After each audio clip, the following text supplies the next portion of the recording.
Donc, avant de lire dans l'Épître aux Hébreux, j'aimerais de lire dans l'Évangile de Marc. L'Évangile de Marc, le chapitre 16. Marc 16.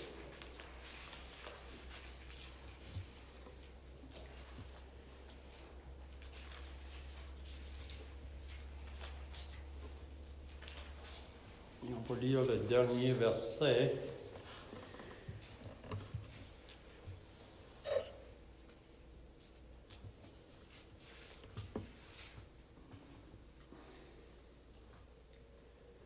Marc 16, c'est le dernier verset, pas le dernier, vraiment on peut lire à partir du verset 15.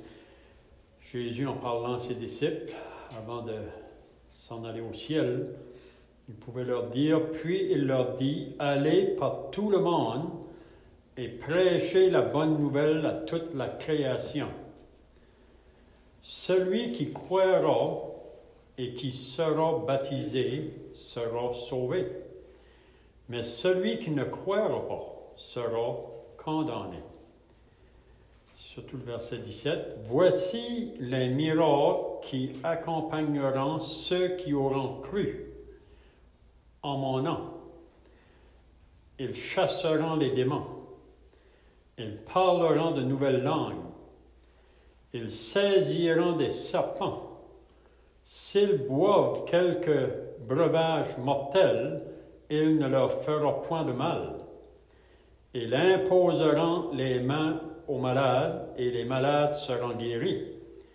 Le Seigneur, après leur avoir parlé, fut enlevé au ciel. Il s'assit à la droite de Dieu. Et ils, en parlant aux apôtres, ils s'en allèrent prêcher partout. Le Seigneur travaillait avec eux et confirmait la parole par les miracles qui l'accompagnaient. On va aller maintenant dans Hébreux chapitre 2. Hébreux au chapitre 2.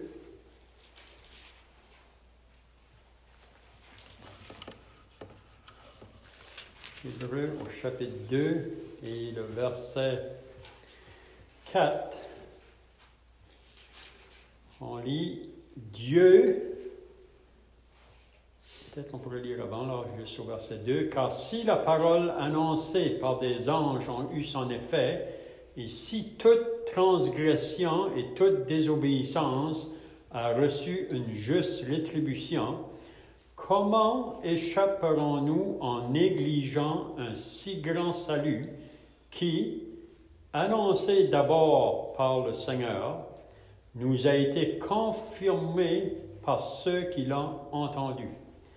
Dieu, appuyant leur témoignage par des signes, des prodiges et divers miracles, et par les dons du Saint-Esprit, distribués selon sa volonté. » Maintenant, on va aller dans les Actes des Apôtres au chapitre 5.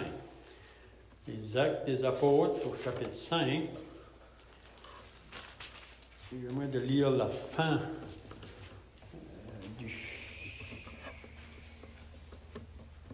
Les Actes des Apôtres, lire le chapitre 5, le verset 11, là, avant d'aller plus loin.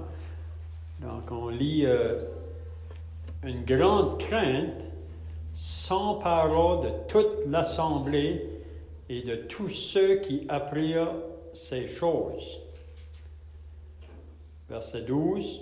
Beaucoup de miracles et de prodiges se faisaient au milieu du peuple par les mains des apôtres. Ils se tenaient tous ensemble au portique de Salomon. Et aucun des autres n'osait se joindre à eux. Mais le peuple les louait hautement. Le nombre de ceux qui croyaient au Seigneur, hommes et femmes, s'augmentait de plus en plus, en sorte qu'on apportait les malades dans les rues et qu'on les plaçait sur des lits et des couchettes, afin que lorsque Pierre passerait, son âme au moins couvrit quelques d'eux. La multitude accourait aussi des villes voisines à Jérusalem, amenant des malades et des gens tourmentés par des esprits impurs, et tous étaient guéris. Donc, c'est ça qui se faisait au début de l'Église, quand que les disciples, encore qui se trouvent à Jérusalem,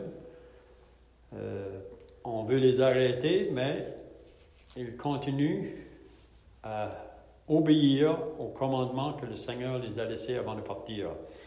Maintenant, si on va au verset 17, « Cependant, le souverain sacrificateur et tous ceux qui étaient avec lui, savoir le parti des Sadducéens, se levèrent remplis de jalousie. » Donc, les autorités religieuses qui sont remplies de jalousie, c'est quelque chose.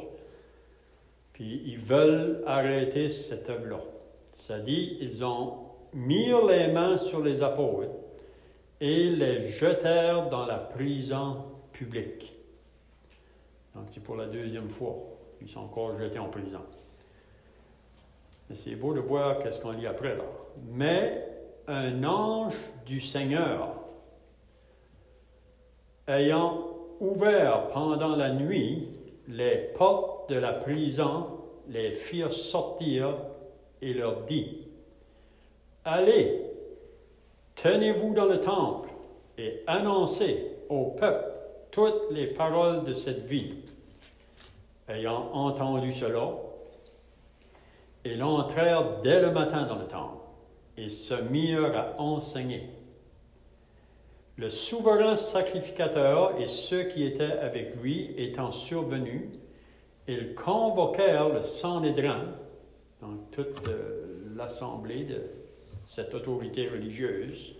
Ils convoquèrent le Sanhédrin et tous les anciens des fils d'Israël, et ils envoyèrent chercher les apôtres à la prison. Donc les soldats vont aller, les huissiers. Les huissiers, à leur arrivée, ne les trouvèrent point dans la prison.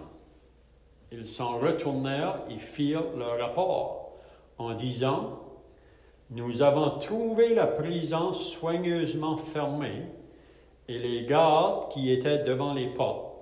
Mais après avoir ouvert, nous n'avons trouvé personne dedans. » Lorsqu'il eut entendu ces paroles, le commandant du temple et les principaux sacrificateurs ne savaient que penser des apôtres et des suites de cette affaire. Quelqu'un vint leur dire, « Voici, les hommes que vous avez mis en prison sont dans le temple et ils enseignent le peuple. » Alors le commandant partit avec les huissiers et les conduisit sans violence, car il avait peur d'être lapidé par le peuple. Après qu'ils les eurent amenés en présence du Sanhédrin, le souverain sacrificateur les interrogea en ces termes. « Ne vous avons-nous pas défendu expressément d'enseigner en ce nom-là? » Donc, ils les avaient déjà avertis. Mais là, ils sont encore avec eux. « Et voici, vous avez rempli Jérusalem de votre enseignement et vous voulez faire retomber sur nous le sang de cet homme. » Là, Pierre va encore parler. Pierre et les apôtres, ensemble, répondirent, « Il faut obéir à Dieu plutôt qu'aux hommes. Le Dieu de nos pères a ressuscité Jésus que vous avez tué en le pendant au bois. Dieu l'a élevé par sa droite comme prince et sauveur pour donner à Israël la repentance et le pardon des péchés. Nous sommes témoins de ces choses, de même que le Saint-Esprit que Dieu a donné à ceux qui lui obéissent. » Furieux de ces paroles, il voulait les faire mourir. Mais un pharisien nommé Gamaliel, docteur de la loi, estimé de tout le peuple, se leva dans le Sanhédrin et ordonna de faire sortir un instant les apôtres. Puis il leur dit, « Hommes israélites, Prenez garde à ce que vous allez faire à l'égard de ces gens. Car il n'y a pas longtemps que parut deux Taos qui se donnaient pour quelque chose et auxquels se rallièrent environ 400 hommes. Ils furent tués et tous ceux qui l'avaient suivi furent mis en déroute et réduits à rien. Après lui parut Judas, le Galiléen, à l'époque du recensement, et il attira du monde à son parti. Il périt aussi, et tous ceux qui l'avaient suivi furent dispersés. Et maintenant, je vous le dis, ne vous occupez plus de ces hommes et laissez-les aller. Si cette entreprise ou cette œuvre vient des hommes, elle se détruira. Mais si elle vient de Dieu, vous ne pourrez la détruire. Ne courez pas le risque d'avoir combattu contre Dieu. Ils se rangèrent à son avis, et ayant appelé les apôtres, ils les firent battre de verges. Ils leur défendirent de parler au nom de Jésus, et ils les relâchèrent. Les apôtres se retirèrent de devant le Sanhédrin, joyeux d'avoir été jugés dignes de subir des outrages pour le nom de Jésus. Et chaque jour, dans le temple et dans les maisons, ils ne cessaient d'enseigner et d'annoncer la bonne nouvelle de Jésus-Christ. Donc, c'est tout ce qu'on va lire. Donc, si vous vous rappelez, dans les semaines passées, on a vu que les apôtres à Jérusalem, c'est là qu'ils devaient commencer pour rendre témoignage du Seigneur. Puis on avait vu qu'ils ont été arrêtés par les autorités religieuses. Ils les ont menacés, mais les apôtres, eux, ils disent qu'il faut obéir à Dieu plutôt qu'aux hommes. Donc on voit des hommes qui étaient remplis de l'Esprit. On voit ça à plusieurs reprises. À partir du chapitre 2 des Actes, là, souvent ça mentionne qu'ils étaient remplis de l'Esprit. Donc, comme qu'on a dit, c'est les autorités vraiment qui s'élèvent, religieuses, pour les arrêter. Mais, comme qu'on a dit dernièrement, que le moment qu'une autorité nous dit de faire quelque chose contraire à ce que Dieu nous a demandé, on ne devrait pas se soumettre. C'est ça qu'on voit ici, que les disciples ont fait vraiment. Parce qu'eux ne pouvaient pas se soumettre à ces autorités religieuses, parce qu'ils allaient à l'encontre vraiment de ce que le Seigneur les avait ordonné de faire. Donc, si vous vous rappelez, la dernière fois, on avait vu au début du chapitre 5 quelque chose qui s'est passé dans l'Église à Jérusalem, au début de l'Église. On avait dit que le diable vient de deux manières. Il peut venir comme un lion, puis parfois il vient comme le serpent. Donc, comme le lion, il vient de l'extérieur. Vous savez, les hommes à l'extérieur veulent essayer d'arrêter l'œuvre de Dieu. Puis on sait qu'au-dessus de ça, c'est vraiment le diable.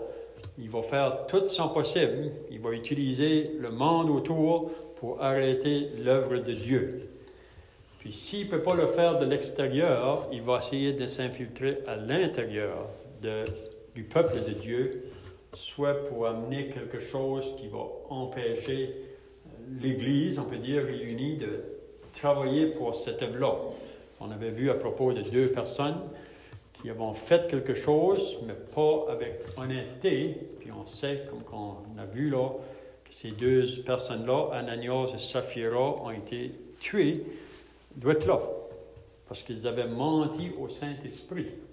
Ils avaient menti à Dieu, parce que le Saint-Esprit est Dieu. Puis vous savez, s'il y a des choses dans l'Église qui n'est pas réglées, s'il y a du péché, il n'y a pas de force dans l'Église. Si l'unité de l'Église est brisée, parce que vous savez, on dit souvent que l'unité, c'est la force, mais si que l'unité est brisée, puis s'il y a une chose que le diable voudrait faire dans une Église locale, c'est de briser l'unité, ou mettre des conflits entre les croyants, puis ça va enlever la force ou la puissance de l'Assemblée. Donc ici, on voit au début de l'Église, dès le début, Dieu a dû intervenir très fortement, si on peut dire. On se demande pourquoi qu'il a pris la mort de ces deux personnes-là, juste comme ça. Mais c'est parce que c'était le début, puis il fallait que le peuple vraiment réalise que dans l'assemblée ou dans l'Église, on est dans la présence de Dieu, puis on ne peut pas faire ce qu'on veut. Puis c'est ça que ça dit au verset 11, une grande crainte. Ça veut dire que quand que cette chose-là a pris place, ces deux personnes-là ont été tuées, je crois que c'était réellement des croyants, puis la raison qu'ils ont été pris, là, à ce moment-là, c'était pour enseigner une leçon à tous ceux qui étaient là au début. Puis ça dit qu'une grande crainte qui s'est emparée de toute l'assemblée et de tous ceux qui apprirent ces choses. Donc, la crainte s'est emparée de tous les croyants. Une crainte vraiment, comme on dit, c'est pas question de peur, mais une crainte de faire des choses qui vont être désagréables à Dieu et qui vont aller à l'encontre de Dieu. Comme on a entendu ce matin, vous savez qu'on a toujours cette nature charnelle en nous qui s'oppose à l'Esprit de Dieu. Puis, il y a toujours une possibilité pour le chrétien encore de tomber dans un péché ou un autre, mais il faut le confesser. Il ne faut pas garder ça, parce que dans nos vies personnelles, si on permet le péché, pour moi, ça va empêcher la bénédiction sur notre vie. Puis aussi, si c'est permis dans l'assemblée, si c'est connu, puis c'est permis, ça va aussi empêcher la bénédiction de Dieu. Donc, on voit ici, après que ces choses-là ont été réglées, là, on voit qu'est-ce qui se passe avec les apôtres au début de l'Église. Beaucoup de miracles et de prodiges se faisaient au milieu du peuple par les mains des apôtres. Donc, il y a beaucoup de miracles qui se faisaient, des prodiges, puis c'est pour ça que j'ai lu dans Marc au chapitre 16, parce que le Seigneur avait dit à ses apôtres que le Seigneur allait les accompagner avec puissance, puis qu'ils feront des miracles, qu'ils feront des prodiges, même quand on voudrait les empoisonner avec une certaine breuvage, ça ne va pas les toucher.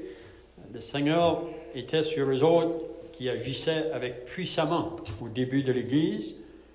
Puis même, on a lu dans l'Épître aux Hébreux, la raison, c'était pour confirmer vraiment que ces disciples ou ces apôtres-là, comment je dirais, continuaient simplement le travail que le Seigneur Jésus avait commencé de faire pendant son ministère. Puis eux, ils étaient appelés de faire les choses au début pour prouver que Dieu était réellement au milieu d'eux autres. Puis vous savez, Jésus a fait beaucoup de miracles, mais les miracles que Jésus a fait que même à ça, que beaucoup de personnes ont resté dans l'incrédulité. Vous savez, encore aujourd'hui, on vit dans un monde où on cherche des choses qui émerveillent, les miracles. On dit que les Juifs cherchaient les miracles, les Grecs cherchent la sagesse, mais Dieu a quand même permis au début qu'il y avait des miracles qui ont été faits pour prouver, même avec Jésus, que Dieu était vraiment avec lui. Puis parmi ses apôtres, mais même à ça, beaucoup ont resté incrédules. Même Jésus dit à Nazareth qu'il était étonné de leur incrédulité. Puis dans cette ville-là, Nazareth, Jésus n'a fait aucun miracle. Aucun miracle à cause de leur incrédulité. Mais ici, on voit au début que les apôtres étaient accompagnés par des miracles et des prodiges qui se faisaient au milieu des autres. Quand on lit là, ça dit que le nombre de ceux qui croyaient, oui, ça augmentait aussi, en sorte qu'on apportait les malades dans les rues et qu'on les plaçait sur des lits et des couchettes afin que lorsque Pierre passerait, son ombre au moins couvrit quelques-uns d'eux. Beaucoup étaient guéris. Puis vous savez, si aujourd'hui qu'on pourrait encore manifester ces miracles-là que les apôtres ont fait au début, probablement qu'on attirait beaucoup de personnes, mais beaucoup vraiment viennent. Même Jésus a reproché, si vous lisez dans, je pense que c'est dans Luc 14, Jésus a reproché les gens qui venaient seulement à lui pour leur guérison physique ou pour la nourriture. Il les a reprochés.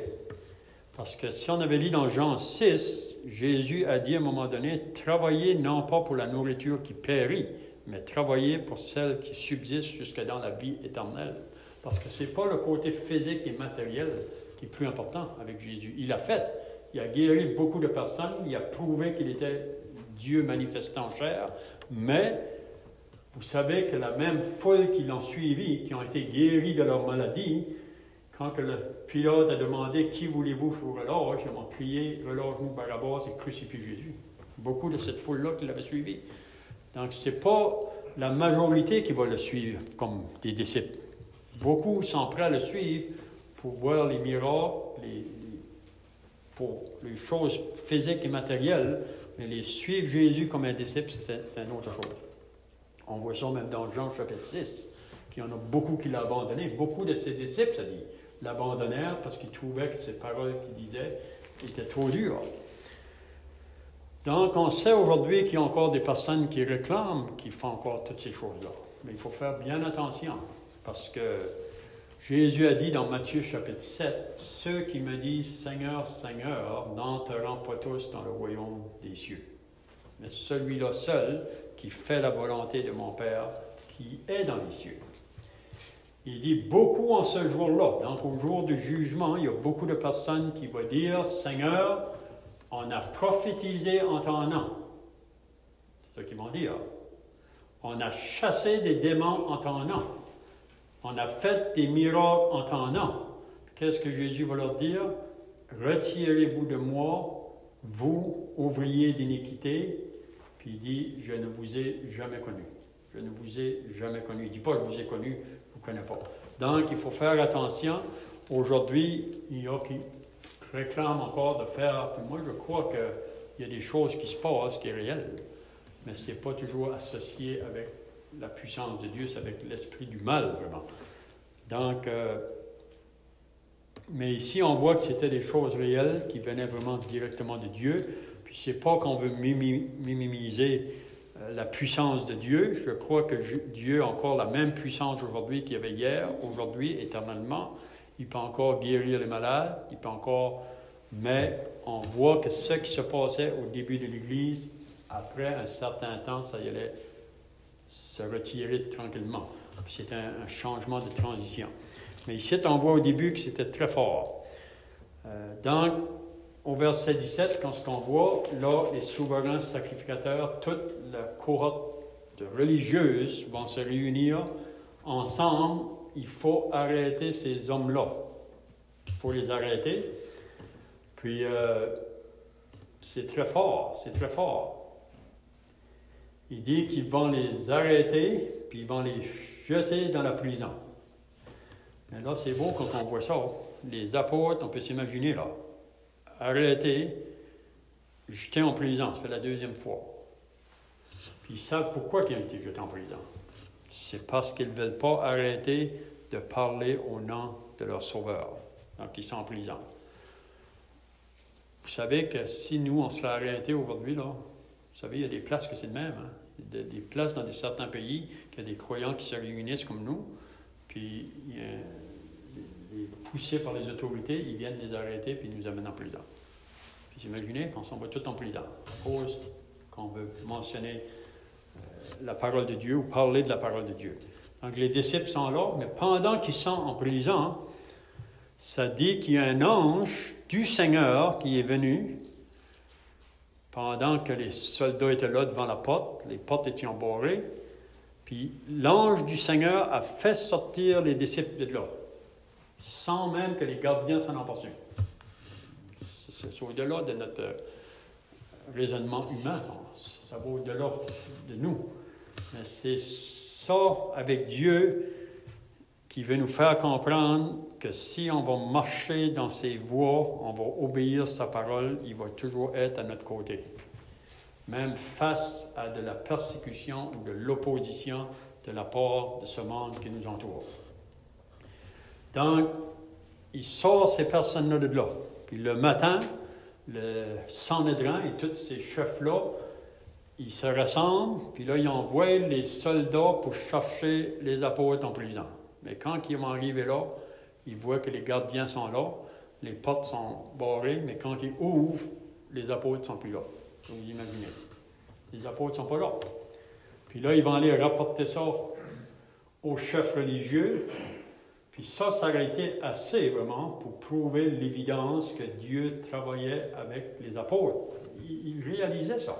Mais à cause de leur incrédulité ou la dureté du cœur, c'est un peu comme Pharaon. Il refuse vraiment de reconnaître Vraiment que c'est Dieu qui travaille avec ces gens-là. Donc, ça nous dit que là, ils vont les amener de nouveau devant les autres, au verset 28, puis là, ils vont répéter la même chose qu'ils nous ont dit la première fois. Ne vous avons-nous pas défendu expressément d'enseigner en ce nom-là? Donc, c'est fort. C'est fort. Puis, ça n'a pas changé aujourd'hui.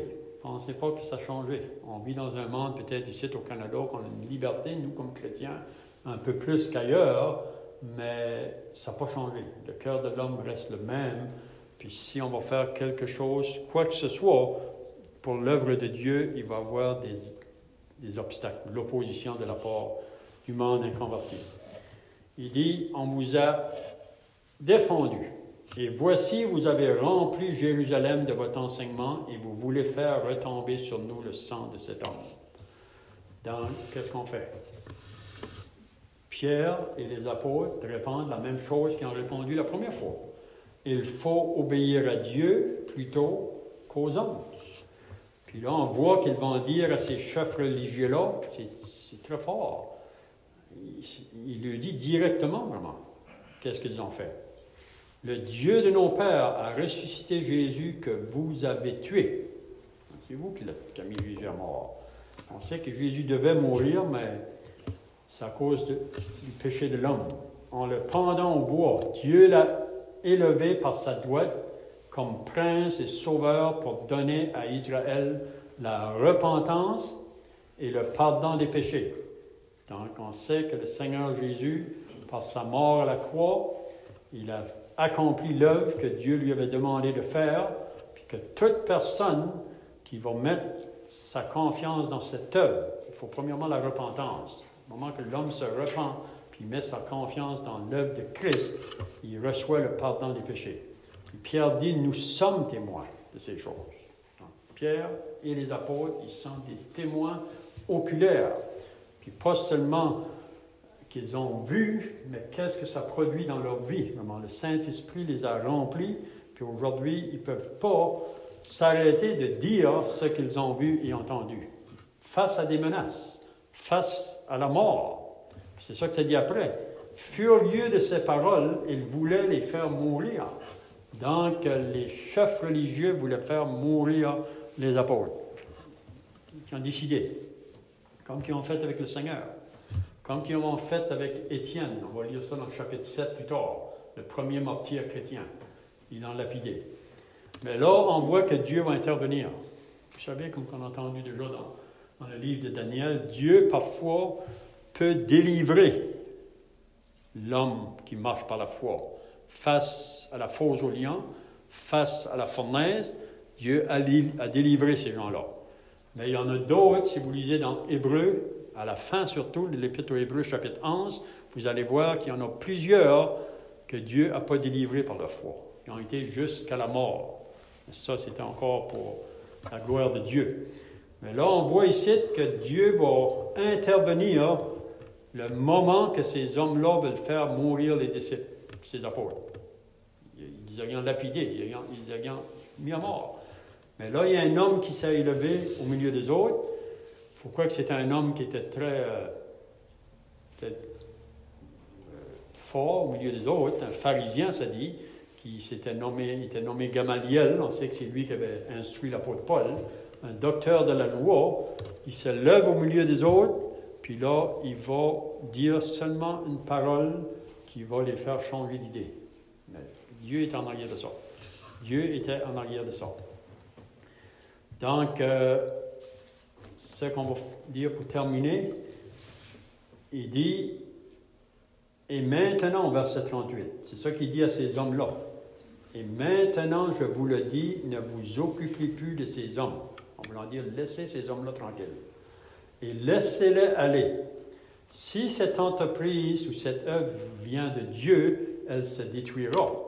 Mais si elle vient de Dieu, vous ne pourrez la détruire. Puis là, il dit, ne courez pas le risque d'avoir combattu contre Dieu. Vous savez, les hommes qui s'opposent à l'œuvre de Dieu, ils s'opposent contre Dieu.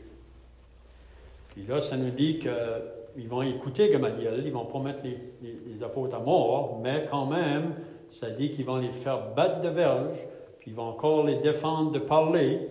Mais là, eux autres, ça dit qu'ils vont se retirer, puis même qu'ils vont être joyeux d'avoir subi ces outrages-là pour le nom de Christ. Donc, on peut remercier Dieu aujourd'hui que ces hommes-là ont été courageux, puis on peut dire que dans toute l'histoire de l'Église, il y a toujours eu ces hommes-là, les disciples, qui ont persévéré face à l'opposition, puis cet évangile-là s'est rendu jusqu'à nous. Puis là, il dit, chaque jour dans le temple et dans les maisons, ils ne cessaient d'enseigner et d'annoncer la bonne nouvelle de Jésus. Donc, ils ne sont pas arrêtés. Donc, on verra prochainement qu'est-ce qui va encore se produire. C'est vraiment intéressant, les Actes des Apôtres. Pour moi, c'est un livre qui peut nous stimuler, nous encourager face à l'opposition de ce monde autour de nous aujourd'hui. On va prier. Notre Dieu et notre Père, nous voulons nous approcher devant ta sainte présence, nous réalisant que ta parole nous a été donnée pour nous révéler tes pensées et tes voies. Et on sait qu'il y a l'ennemi qui, lui, veut détruire toute œuvre qui vient de toi. Il va utiliser les personnes dans ce monde, même des personnes qui peuvent être bien proches de nous, comme le Seigneur Jésus qui a rencontré l'opposition dans sa famille, partout où qu'il allait, de différentes personnes. Donc nous voulons te remercier et te rendre grâce ce matin pour ta parole. Aide-nous, Seigneur, à nous qui sommes rendus à la fin de cette dispensation de l'Église, à pouvoir propager ce message, parce que nous croyons que c'est le seul message qui peut faire passer les hommes des ténèbres à la lumière. Donc nous remettons cela devant toi au nom du Seigneur Jésus. Amen.